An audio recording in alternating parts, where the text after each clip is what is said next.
한 주간 동안 주님께 하듯 그 시간들을 살아내셨습니까? 우리가 지난 시간에 주님께 하듯 하라라는 이 제목을 가지고 말씀을 받았었지요. 그러면서 서두에 이런 질문을 드렸습니다. 참되고 바른 신앙이 뭔가? 이 질문을 우리가 했었는데요. 바울이 전했던 이 말씀 가운데 이 골로새서 말씀에는 중요한 특징이 있습니다. 골로새 교회에 그 이단들이 침투해서 신비주의라든지 금욕주의라든지 아니면 어떤 행위라든지 또 심오한 지식을 쌓는 것, 그래서 그것을 추종하고 따르는 것이 마치 바르고 참된 신앙인 것처럼 그렇게 가르치는 거짓 가르침, 그런 거짓 이단들이 들어왔었는데, 그것을 보고 이제 바울이 바른 진리의 말씀을 다시 선포하며 성도들의 신앙을 바로 잡아 주었음을 보게 됩니다. 그러면서 예수님이 어떤 분이신가? 예수님이면 충분합니다라는 그 이야기와 함께 예수 안에 있는 사람은 새 사람이 됐다. 그러니 옛사람을 벗어버려라. 이제는 새 사람으로서 세상 속에서 예수 믿는 새 사람답게 살아야 한다라고 말을 하며, 가장 먼저 그 삶이 실천되어야 할 곳은 가정이다. 그리고 당신들의 직장이다라는 이런 말을 했음을 보게 됩니다. 결론적으로 무엇을 말했는가? 주님께 하듯 삶 속에서 성실하게 사는 것, 그리고 주님께 하듯 만나는 사람들, 가족들, 또 교회 공동체, 직장 동료들, 그 이웃들을 주님께 하듯 사랑으로 대하는 것, 그것이 바로 바르고 참된 신앙의 모습이다라는 사실을 우리는 지난 시간에 말씀을 통해 배웠습니다.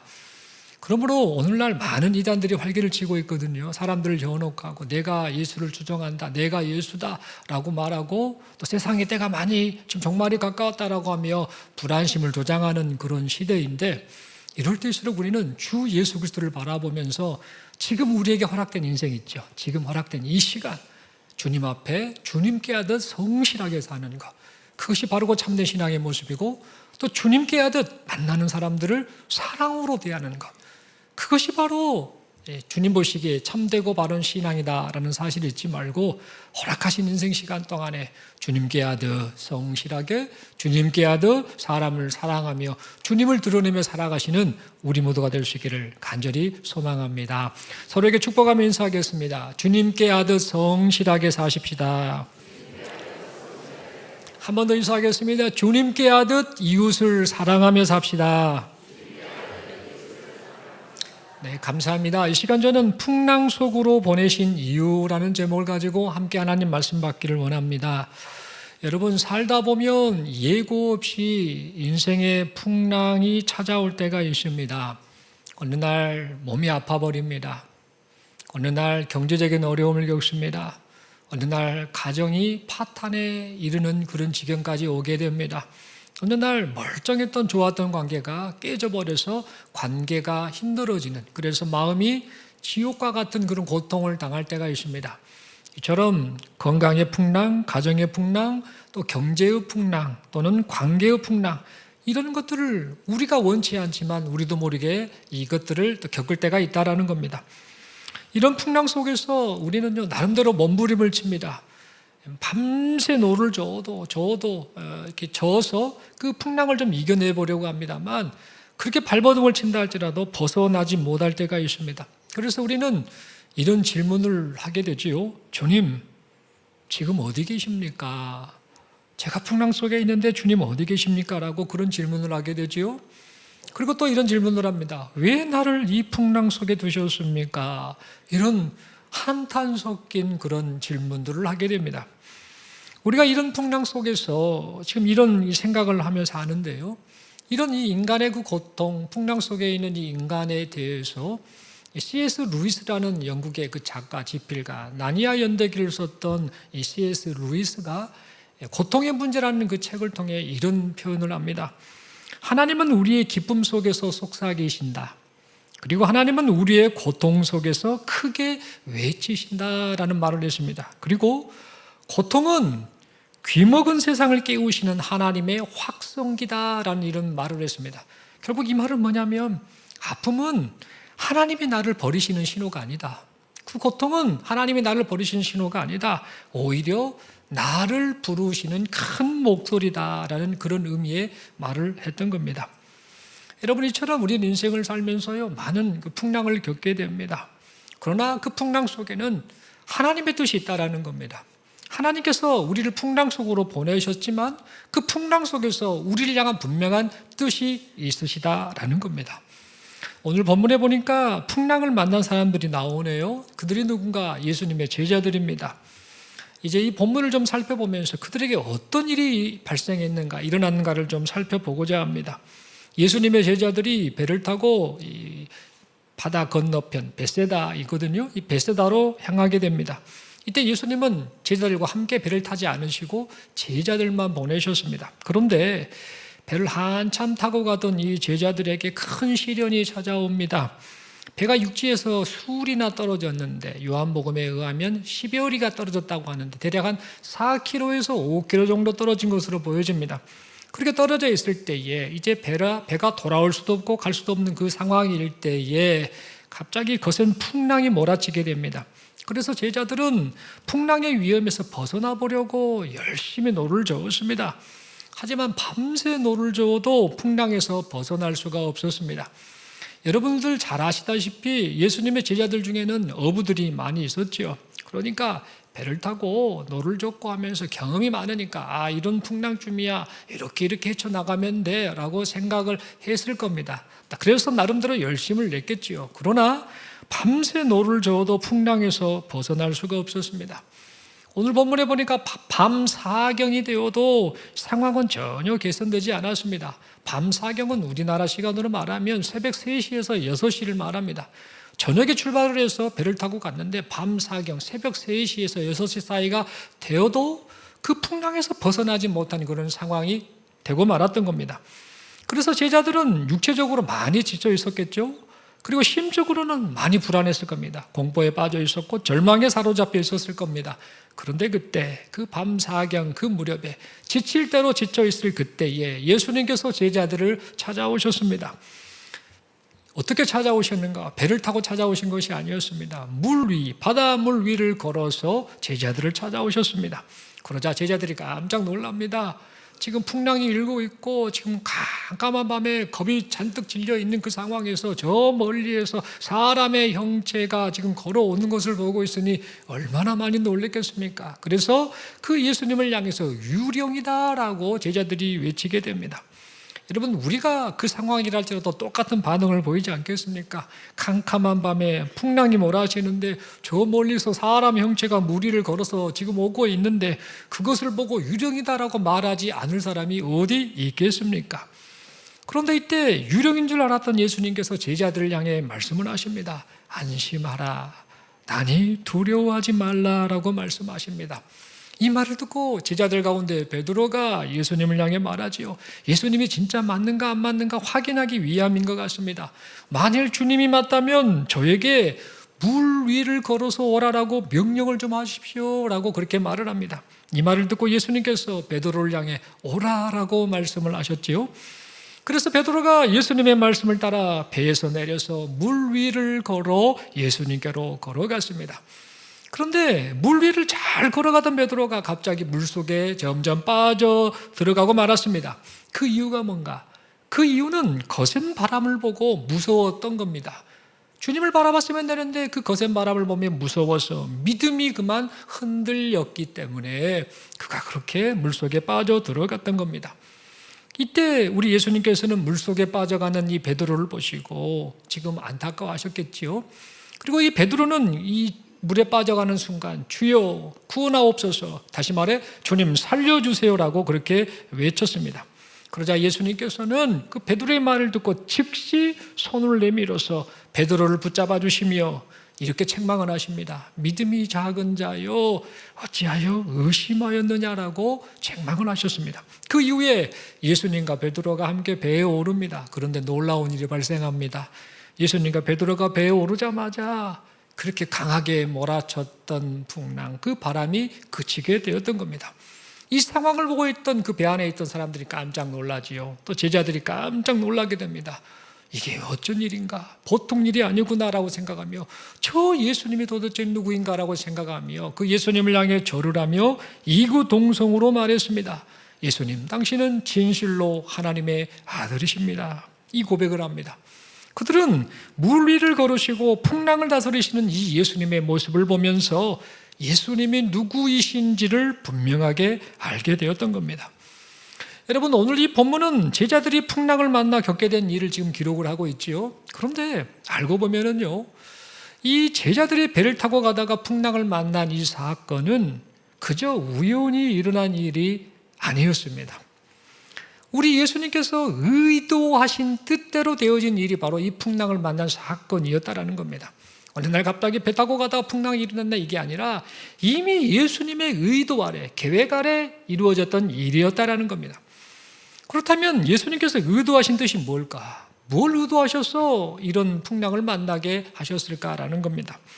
여러분, 예수님께서 의도하신 뜻이 무엇인지 알려면은요, 제자들이 배를 타고 건너편으로 가기 직전에 무슨 일이 있었는지를 우리는 살펴보아야 합니다. 예수님께서 이 제자들을 이제 배에 태워서 건너편 베세다로 보내시게 되는데 이 그 명령, 이것을 명하시기 직전에 우리 예수님께서는 무엇을 하셨는가? 사람들에게 5천 명이나 되는 사람들에게 오병이어의 기적으로 그들에게 먹이신 그 기적을 행하셨습니다. 다시 말해 사람들이 그 기적을 경험하면서 많이 놀라고 너무나 좋아하던 그런 상황이었다라는 겁니다. 예수님께서 오병이어의 기적을 행하시자 사람들은 저 예수가 우리의 임금이 되면, 우리의 왕이 되면 우리가 해방되겠다, 우리 민족이 살 수 있겠다, 내 인생이 행복해지겠다라고 생각을 하면서 예수님을 임금, 왕 삼으려고 하였습니다. 그들은 예수님을 로마 압제로부터 구원하는 정치적인 메시아로만 생각을 했던 것이죠. 그런데 문제는 여기서 끝나지 않습니다. 사람들이 그랬다 할지라도 제자들은 그렇지 않아야 되는데 예수님의 제자들이 그 분위기에 휩쓸려 버립니다. 그래서 마가복음 6장 52절의 말씀을 살펴보면 제자들의 마음이 둔해집니다. 오병이어의 기적을 일으키신 그 예수님이 이제 우리의 주님인데 그 주님으로 인해서 우리 민족이 또 자유로워지고 또 인생이 잘 되겠다라는 그 사람들의 그 마음과 똑같은 반응을 제자들이 하고 말았던 겁니다. 그래서 제자들은 예수님이 누구이신지에 대해서 바르게 인식하지 못한 채 그런 둔한 마음으로 지금 있었던 겁니다. 이러한 상황 속에서 제자들에게 필요한 것은 예수님을 정치적 메시아로 생각하는 사람들, 그 사람들과 격리되는 것, 거리를 두는 것이었고, 그리고 예수님이 진짜 누구이신가에 대해서 바르게 아는 것이었습니다. 그래서 예수님께서는 이 두 가지 목적, 그 사람들과의 그 잘못된 생각을 가지고 있는 사람들과의 거리를 두고 격리시키고, 그뿐만 아니라 예수님이 누구이신가에 대해서 분명하게 가르쳐 주실 그 의도, 목적을 가지시고 오병이어 기적을 일으키신 직후에 즉시 제자들을 재촉해서 배를 태워 폭풍이 장차 몰아치게 될 바다로 우리 예수님께서 제자들을 보내셨던 겁니다. 여러분, 오늘 본문에 이 재촉하다라는 표현이 되어 있는데요, 헬라어로 이것은 에난카센이라는 단어를 씁니다. 재촉하다, 재촉해 하는데 이 개념이 직역을 하면 어떤 의미를 가지고 있느냐면 강권하다라는 의미를 가지고 있습니다. 그러니까 즉시 오병이어 기적 후에 제자들이 엉뚱한 생각을 하고 세상 사람들의 영향을 받았을 때 아니 되겠다라고 생각했던 예수님께서는 제자들을 재촉해서 즉시 배를 태워 보냈던 거죠. 근데 그냥 보낸 것이 아니라 강권하다는 의미를 갖는 것처럼 빨리 가, 빨리 가, 빨리 가, 여기 있으면 안 돼, 그런 행동, 그런 의미로 그런 행동을 하셨던 겁니다. 예수님이 이렇게 행동을 하셨다라고 생각하면 우리는 이런 생각을 갖게 되지요. 예수님 너무하시네, 너무 매몰차신 거 아닌가? 라는 그런 생각을 할 수 있습니다. 왜 그러는가? 풍랑이 장차 있을 것을 예수님은 아시지요? 풍랑이 있는 바다로 지금 보내시는 거지 않습니까? 이런 걸 생각하면서 예수님 너무 매몰차신 거 아닌가? 사랑하는 제자들이 고통을 당할 건데 예수님 그러시면 안 되지 라는 생각을 우리는 할 수 있습니다. 풍랑이 불 것을 뻔히 아시면서 바다로 보내시다니 그거 너무한 거 아닌가? 라는 이런 생각을 하게 되고, 아니 배를 태워서 제자들을 보내시더라도 예수님이 함께 가시지 왜 제자들만 보냈던 거야? 함께 가셔서 만약에 풍랑이 오면 그 어려움이 있으면 예수님이 즉각적으로 도와주시면 될 텐데 왜 예수님께서는 제자들만 보내신 거야? 왜 예수님께서는 장차 풍랑이 있게 될 그 상황을 아시면서도 제자들을 그곳에 보내신 거야? 라는 이런 생각을 할 수 있습니다.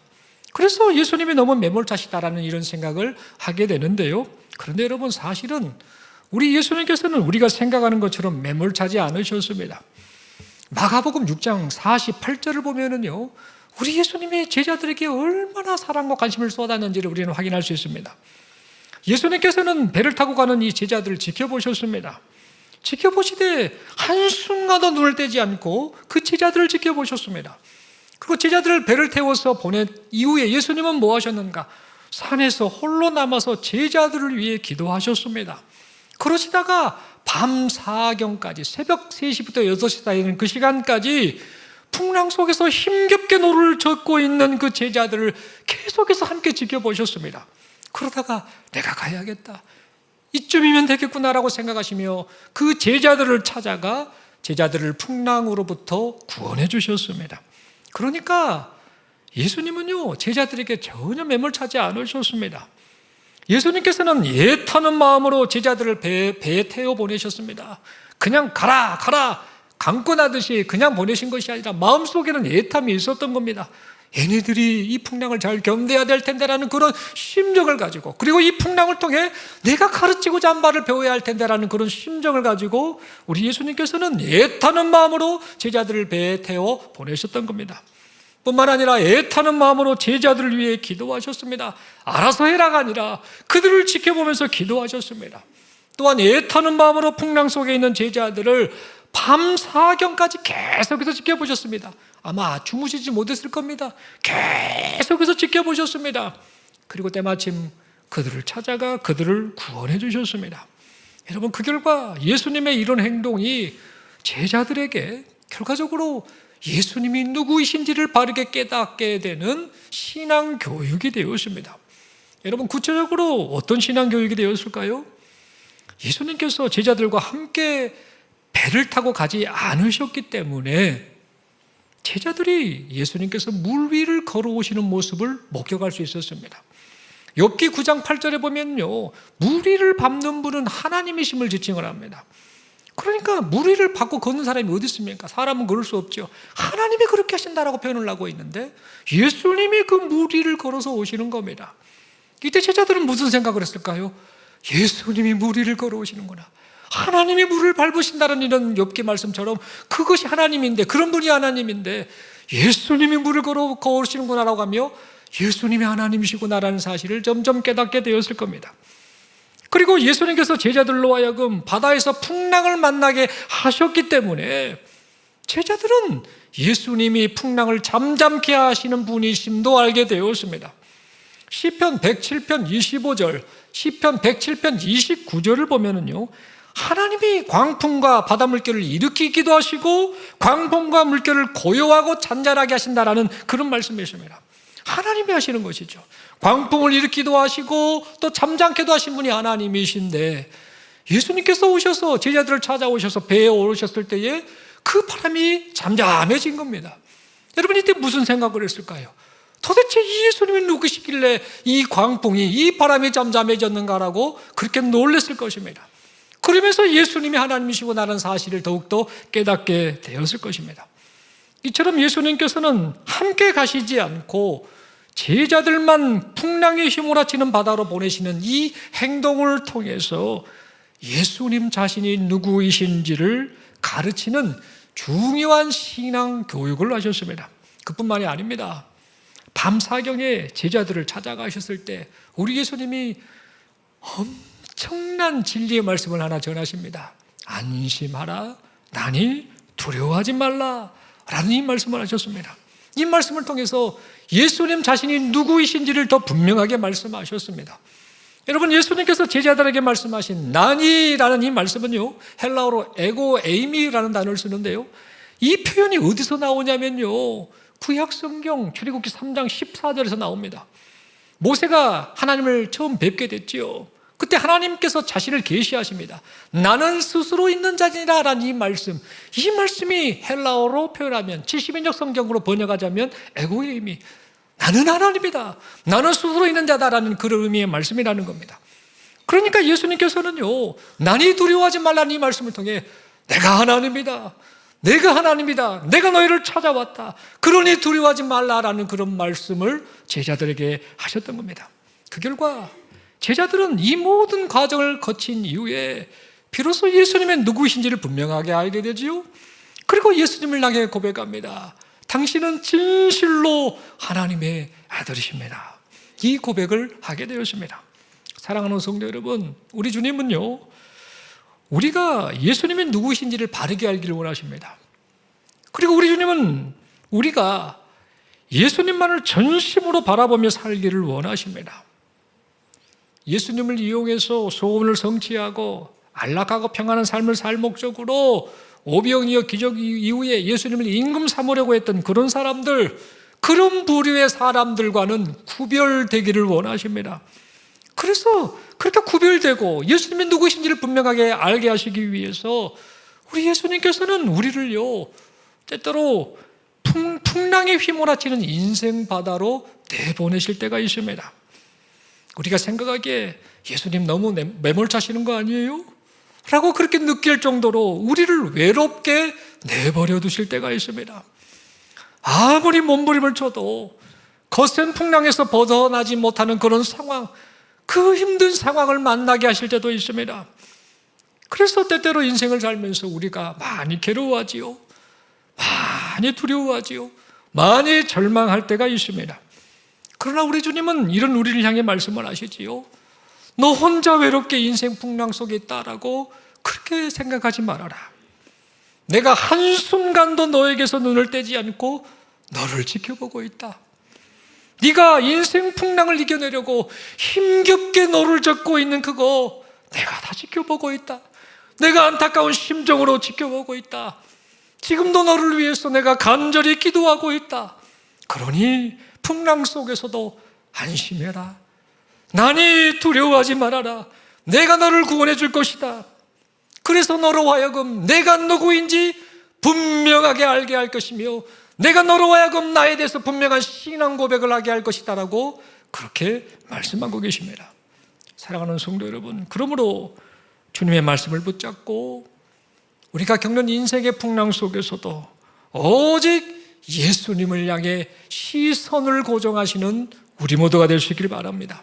인생 풍랑을 일으키기도 하시고 인생 풍랑을 잠잠케도 하시는 그 주님이 우리를 가르치시려고, 우리에게 진리의 말씀을 가르치고 주님이 어떤 분이신지를 가르치기 위해서, 그리고 세상 속에서 살지만 구별된 하나님의 백성으로 살게 하시려고 때때로 우리를 인생 풍랑 현장으로 보내신다라는 사실, 이것을 생각하면서 그 인생 풍랑 현장 속에서도 주님이 나와 함께 하심을 믿고 힘을 내시는 우리 모두가 될 수 있기를 바랍니다. 그러면서 인생 풍랑 속에서도 주님께 시선을 고정하는 우리 모두가 되기를 바랍니다. 또한 주님을 바라보면서 무리를 걸었던 사람이죠. 누굽니까? 베드로죠. 그런데 시선을 바꾼 이후에 바람을 보고 무서워서 물속에 빠져갔던 이 베드로의 믿음 약한 모습을 담지 않기를 바랍니다. 여러분, 베드로는 예수님을 바라볼 때는 무리를 걸었습니다. 오라라고 말씀하시니까 그 말씀을 믿고 그 주님을 바라보며 물 위를 걸었습니다. 그러나 시선을 거세게 부는 바람으로 옮기는 순간 베드로는 그만 물속에 가라앉기 시작했습니다. 물 위를 걷느냐 물속에 빠져가느냐를 나를 결정하는 것은 다른 것이 아니라 시선을 어디에 두었느냐였다는 겁니다. 다시 말해 물 위를 걷느냐 물속에 빠져가느냐를 결정하는 것은 거센 파도가 아니었다는 겁니다. 상황과 환경이 아니었다는 겁니다. 주님을 바라보느냐 상황을 보느냐 무엇을 보고 있느냐에 따라 그런 결과가 분명하게 달라졌다는 겁니다. 여러분, 감리교 창시자로 알려진 존 웨슬리 목사님이 어느 날 그의 일기 가운데 아주 참 신앙을 고백하며 자신의 부끄러운 모습을 회고하면서 썼던 그 일기 내용 중에 이런 내용이 있습니다. 그 일기 내용에 어떤 이야기가 있었냐면요, 1735년 1월 25일자 그의 일기에 이런 글이 있는데요, 이 존 웨슬리 목사님이 영국 선교사의 자격으로 미국 조니아주로 가게 되었습니다. 거기 가서 이제 일을 보고 가는데요, 배를 타고 가게 됐다고 합니다. 배를 타고 가는데 이 배 안에 모라비안 이 교도 26명, 독일 사람들입니다. 같은 예수를 믿는 사람들인데 약간 어떤 계파가 좀 다를 뿐입니다. 그들이 같이 배를 타고 함께 가고 있었고, 또 존 웨슬리 목사님 외에 또 영국 사람들이 함께 배를 타고 갔다고 합니다. 한참 가는데 큰 풍랑이 인 겁니다. 거센 풍랑이 인 겁니다. 파도가 아주 강하게 쳤습니다. 그래서 돛이 이게 지금 찢어지는 그런 일이 발생하고 말았습니다. 그래서 영국 사람들이, 또 웨슬리도 그랬겠죠, 막 공포에 휩싸여서 막 울부짖었답니다. 어쩌면 좋아 하면서 악을 지르고 비명을 질렀다고 합니다. 그런데 그 순간에 독일인 모라비안 교도 26명은 뭘 하고 있었는가? 그 시간에 그 배가 흔들리고 난리를 치는 그 상황에서요, 하나님을 예배하고 있더라는 겁니다. 시편 찬송을 오늘 조용히 찬송하면서 지금 죽느냐 사느냐 이 상황 속에서 그렇게 조용하게 하나님을 예배하며 찬송을 하고 있더라는 겁니다. 그래서 그것을 보고 있던 웨슬리 목사가 충격을 먹은 겁니다. 그래서 물었다고 합니다. 당신 겁나지 않아요? 두렵지 않아요? 라고 했더니 그 모라비안 교도가 말하기를 뭐라고 하는가? 두렵지 않습니다. 그래서 아이들은 두려울 텐데요? 아내들은 두려울 텐데요? 그랬더니 그렇지 않습니다. 저희는 두렵지 않습니다라고 하며 그 풍랑 속에서도 하나님을 찬양하며 평온함을 잃지 않았더라라고 합니다. 그래서 나중에 그 모습을 보면서 웨슬리 목사 충격을 받았다고 합니다. 나는 목사인데 내가 이렇게 믿음이 없나? 이 죽음의 위기 앞에서 내가 이렇게 흔들리는 존재였는가라고 하며 큰 충격을 먹고 나중에 이제 회심하면서 주를 바라보는 그런 신앙 고백을 하게 되었다라고 합니다. 여러분, 차이점이 뭘까요? 그 차이는 뭔가? 주님께 시선을 두었는가? 풍랑에 시선을 두었는가였겠죠. 웨슬리나 그 함께 있던 영국인들은 전부 풍랑만을 본 겁니다. 그런데 이 모라비안 교도들은요, 그 풍랑 속에서도 주님을 바라보고 주님을 찬양하고 주님을 의지하는 그런 반응을 보였던 것입니다. 결론적으로 무슨 말입니까? 주님을 바라보느냐, 상황을 바라보느냐에 따라 분명한 그 결과의 차이가 있다는 겁니다.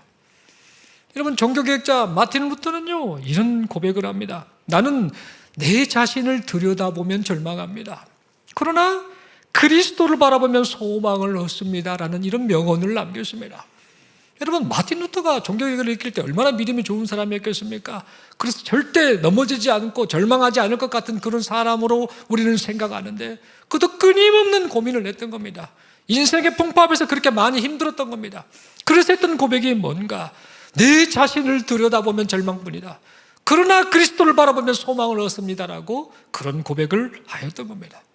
사랑하는 성도 여러분, 그러므로 우리는요, 히브리서 12장 2절의 말씀대로 믿음의 주요 온전케 하시는 분이신 예수 그리스도만을 바라보며 살아가시는 우리 모두가 될 수 있길 바랍니다. 인생 풍랑이 아무리 몰아친다 할지라도 우리가 바라봐야 할 푯대이신 예수 그리스도, 그 예수 그리스도만을 바라보며 인생 풍랑을 이겨내시는 우리 모두가 될 수 있길 바랍니다. 사랑하는 성도 여러분, 말씀의 결론을 맺습니다. 우리 인생의 풍랑은 우연히 찾아오는 것이 아닙니다. 어쩌다가 내게 이런 풍랑이 찾아왔을까? 그렇지 않습니다. 그 모든 풍랑마저 주님의 계획 가운데 있다는 겁니다. 우리 주님은 우리를 고통스럽게 하시려고 풍랑을 우리에게 보내신 것이 아닙니다. 우리 주님은 우리를 더 깊이 진리의 말씀을 가르치시기 위해서, 예수님이 어떤 분이신가를 더 분명하게 드러내시기 위해서, 그리고 더 분명히 만나주시기 위해서 우리를 풍랑 가운데로 보내십니다. 그러므로 풍랑을 고통스러운 것으로만 여기지 않기를 바랍니다. 오히려 풍랑이 주님을 더 깊이 알아가고 풍랑이 주님을 더 바라보게 하는 그 기회이자 복이라는 사실을 잊지 않기를 바랍니다. 여러분, 만약에 풍랑이 없었다면요, 이 제자들은요, 물 위를 걸으시는 예수님을 목격하지 못했을 겁니다. 예수님이 하나님이라는 사실을 깨닫지 못했겠지요. 예수님이 물 위를 걸으시는 그 능력 있는 하나님이라는 사실을 깨닫지 못했을 겁니다. 만약 풍랑이 없었다면 제자들은요, 바람과 바다를 다스리시는 그분이 바로 예수님이라는 사실을 깨닫지 못했을 것입니다. 그래서 풍랑이 없었다면 이 제자들은 당신은 진실로 하나님의 아들이십니다라는 그런 고백도 할 수 없었을 것입니다. 그런데 풍랑으로 인해서 그들은 예수님의 누구이시고 또 예수님에 대한 분명한 신앙 고백을 그렇게 할 수 있었던 겁니다. 여러분, 이처럼 우리 주님께서는 우리가 겪는 이 인생 풍랑을 통해서 지금도 우리를 만나 주십니다. 그리고 주님이 누구이신지를 분명하게 드러내십니다. 그러므로 이 사실을 잊지 말고 오직 주 예수 그리스도만을 바라보며 믿음으로 인생 항해를 주와 함께 하시는 여기 모인 우리 모두가 될 수 있기를 간절히 소망합니다. 혹시 지금 가정의 풍랑으로 힘드십니까? 건강의 풍랑으로 힘드십니까? 경제적인 이 풍랑으로 힘드십니까? 사건, 사고, 원치 않은 그 사건, 사고로 힘들어하는 그런 풍랑 가운데 있습니까? 어느 날 갑자기 깨어져 버린 이 관계에 깨진 이 풍랑으로 해서 고통스러워하고 있습니까? 만약 그렇다면 풍랑을 바라보지 마시고 상황을 바라보지 마시고 풍랑을 뚫고 물 위를 걸어서 우리를 찾아오시는 그 주님을 바라보시길 바랍니다. 풍랑을 통해 우리의 믿음을 확고하게 빚어가시는 그 주님을 바라보시길 바랍니다. 사랑하는 성도 여러분, 지금 우리 주님은 주님을 바라보는 우리를 향해 말씀을 하십니다. 안심하라. 나니 두려워하지 말아라. 내가 하나님이다. 내가 너와 함께한다. 내가 너를 다스리고 모든 것을 쥐고 있는 그 하나님이다. 그러니 안심하라. 두려워하지 말라라고 우리에게 말씀하고 계십니다. 여러분, 그러므로 어떤 상황 속에서도 믿음의 시선을 주님께 고정하시길 바랍니다. 풍랑보다 크신 주님, 그 주님을 바라보시길 바랍니다. 문제보다 크신 주님, 그 주님을 신뢰하시길 바랍니다. 나니 두려워하지 말아라 말씀하시는 그 주님, 그 주님의 약속의 말씀을 붙잡기를 바랍니다. 그렇게 살아갈 때 어떻게 될까요? 제자들이 처음에는 얼마나 풍랑 속에서 고통스러워하고 절망하고 또 불안해했겠습니까? 두려워했겠습니까? 그랬던 이 제자들이 풍랑 가운데 있는 자기들을 찾아오신 예수님을 그 행하신 것을 목격하고 그 주님을 만났을 때에 무슨 고백을 하게 됩니까? 진실로 하나님의 아들이십니다라고 그렇게 고백했지 않았습니까? 이처럼 우리 역시 그 주님을 바라보며 인생을 살아갈 때 마침내 주님은 진실로 하나님의 아들이십니다라는 그 고백을 하게 될 줄로 믿습니다. 이 사실을 생각하며 지금 인생 시간에 이런저런 풍랑 가운데 있다 할지라도 아니야, 이 풍랑 주님이 허락하신 거야. 주님이 다 의도하신 계획이 있어서 그러신 거야. 주님이 나를 지금도 인도하고 계셔. 지금도 지켜보고 계셔. 나를 위해서 기도하고 계셔. 내가 힘겹게 노를 젓고 있는 이 모습을 다 지켜보고 계셔. 그리고 내가 지금 도와주어야겠다라고 생각하시는 그 주님의 정하신 때에 나를 도우실 거야. 내게 은혜 베풀어 주실 거야. 이 사실을 믿으면서 오직 주만 바라보며 인생 시간을 하나님 앞에 신실하게 살아 들으시는 여기 모인 우리 모두가 될 수 있기를 간절히 소망합니다. 서로에게 축복하며 이렇게 인사하겠습니다. 풍랑은 주님을 만나는 기회입니다. 그 마음을 가득 담아서 믿음의 말, 주님의 그 음성으로 표현한다는 그 심정을 가지고 옆 분을 바라보며 인사하겠습니다. 안심하십시오. 왜 안심한가? 이유도 말씀하십시오. 주님이 함께 하십니다. 아멘이십니까? 서로에게 손을 들어서 옆 분을 권면하며 인사하겠습니다. 주님께 시선을 고정합시다. 아멘이십니까? 저도 인생을 얼마 많이 살지는 않았습니다만 갈수록 우리 어르신들 보면서 그 과정을 겪어가겠죠. 살면서 많은 풍랑을 또 겪어왔고 또 겪고 있고 겪게 될 겁니다. 여러분들도 그러고 계시는 거 압니다. 그러나 잊지 마십시오. 이 풍랑 주님이 허락하신 거고 주님의 뜻을 이루기 위해서 우리가 겪어야 될 과정이라는 거. 주님은 우리 안 버리십니다.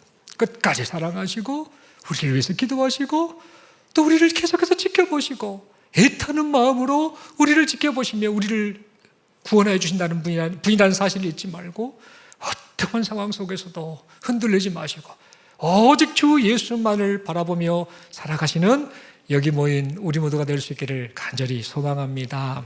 기도드리겠습니다. 하나님 아버지, 말씀 받았습니다. 인생을 살면서 인생 풍랑으로 많이 힘이 든 이들이 많습니다. 우리 인생이 그렇습니다. 그러나 이런 인생 풍랑을 통해 주님이 뜻을 이루시고 주님이 어떤 분이신가를 더 드러내시고 또 우리가 주님을 더 바라보게 하시는 이런 귀한 기회라는 사실을 잊지 않고 오직 주만 바라보며 믿음으로 살아가는 우리 모두가 되게 하여 주옵소서. 이 시간 사랑하는 성도들 풍랑 가운데 있다 할지라도 안심하라, 나니 두려워하지 말라라고 말씀하시는 그 음성을 친히 들려주셔서 말씀 붙잡고 믿음으로 힘있게 살아가는 귀한 성도들 되게 하여 주시옵소서.